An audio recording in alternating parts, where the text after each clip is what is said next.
Protest करते रहेंगे। जो इंजस्टिस है डेमोक्रेसी को बचाने के लिए हम कर रहे हैं। पोजीशन ये जो इशू ढूंढ करके लाने का आवश्यकता नहीं है। देखिए, हम चाहते हैं कि सरकार जो नोटिस आते हैं विपक्ष के उनको स्वीकार करे। खिसियानी बिल्ली खम्बा नोचे, और यही हो रहा है सदन में। जब बिहार में 200 से ज्यादा सीटें भारतीय जनता पार्टी को मिली है और उसके बाद सदन में आके वही एसआईआर का मुद्दा, जिसके ऊपर तमाम इन्होंने यात्राएं की थी, तमाम चीजें करी थी, और बिहार की जनता ने जो कि बहुत महत्वपूर्ण चुनाव था उसमें पूरी तरह इसको नकारा है। इस पे विपक्ष को समझ जाना चाहिए कि विकसित भारत के लिए हम संग्राम कर रहे हैं। प्रोटेस्ट करते रहेंगे। जो इंजस्टिस है डेमोक्रेसी को बचाने के लिए हम कर रहे हैं। पोजीशन ये जो इशू ढूंढ करके लाने का आवश्यकता नहीं है। विंटर सेशन पार्लियामेंट में बिजनेस तय किया गया है, बहुत सारा मुद्दे हैं और कई मुद्दे जो अपोजिशन ने भी उठाया है, उस पर हम बातचीत करके आगे क्या करना है इसमें विचार करेंगे। नए नए मुद्दे ढूंढ करके पार्लियामेंट को डिस्टर्ब करने के लिए बहाना बनाने का कोई आवश्यकता नहीं है।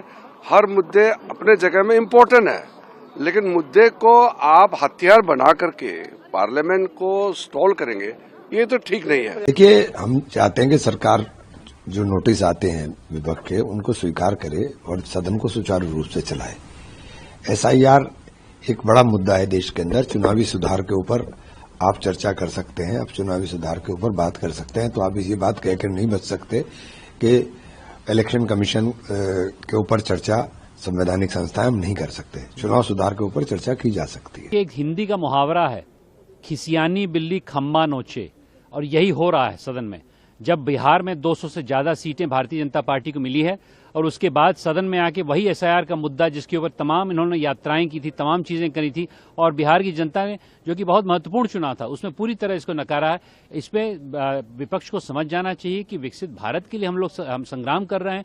हमारे देशवासी चाहते हैं कि एक विकसित भारत बने, उसके लिए हर क्षण सदन का बहुत महत्वपूर्ण है। और मैं आग्रह करना चाहता हूं विपक्ष को कि आप लोग सुधर जाइए। एसआईआर का मुद्दे के ऊपर चर्चा हो सकती है, लेकिन इस प्रकार से प्रश्नकाल में और 0 आवर में आके इस प्रकार के वेल में जाके घुसना गलत है। कल ही मैंने अपना बयान देने के लिए मैं खड़ा हुआ था मणिपुर जीएसटी बिल पे, और मुझे 2 मिनट मिले बोलने के लिए, उसके बाद सदन को स्थगित करना पड़ा। इस प्रकार के नारेबाजी का मैं खंडन करता हूं। आप लोग आइए, मिलजुल के देश को बनाया जाए। अगर उसमें बहस करनी तो बहस किया जाए। एक वो चर्चा इलेक्शन कमीशन से करें तो ज्यादा अच्छा रहेगा। एसआईआर पर जो कुछ भी हुआ बिहार में वो सभी के समक्ष है। पूरे बिहार के किसी एक व्यक्ति को तकलीफ वोटिंग के लिए नहीं हुई, और राहुल गांधी जी ने पूरा बिहार घुमा एसआईआर को लेकर के।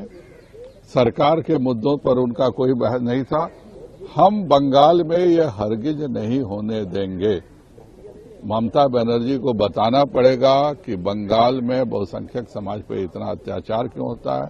उनको बताना पड़ेगा कि जो एक समय में औद्योगिक प्रदेश होता था, अंग्रेजों के जमाने में जो औद्योगिक प्रदेश था, कम्युनिस्टों और ममता बनर्जी के समय क्यों सारे उद्योग धंधे बंद हो गए, क्यों वहां बेरोजगारी है, क्यों इतनी गरीबी है, इसका हिसाब बंगाल में देंगे। ममता बनर्जी राहुल गांधी जी से सीख करके एसआईआर कर रही है। बंगाल के मुद्दों से वो बंगाल की जनता का ध्यान भटका रही है। हम किसी हालत में ये होने नहीं देंगे। क्या हर बार हम लोग देखते हैं कि हम लोग जिस एजेंडे को लेकर चलते हैं, सत्ता पक्ष से रिक्वेस्ट करते हैं, लेकिन वो लोग उसको उस समय टालते रहते हैं। टालते डेज बर्बाद करते रहते हैं। लोग कहते हैं कि विपक्ष हाउस नहीं चलने दे रहा है।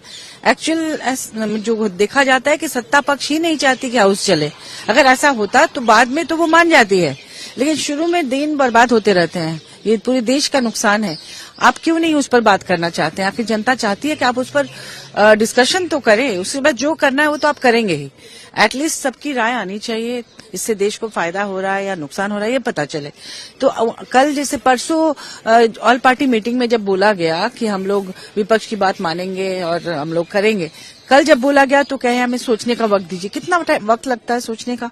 इतने लाखों रुपए का नुकसान हो रहा है और आपको सोचने में इतना टाइम लगता है। इसीलिए प्रोटेस्ट है कि देश में जो चुनावी प्रक्रिया पर लगातार संकट गहराता जा रहा है।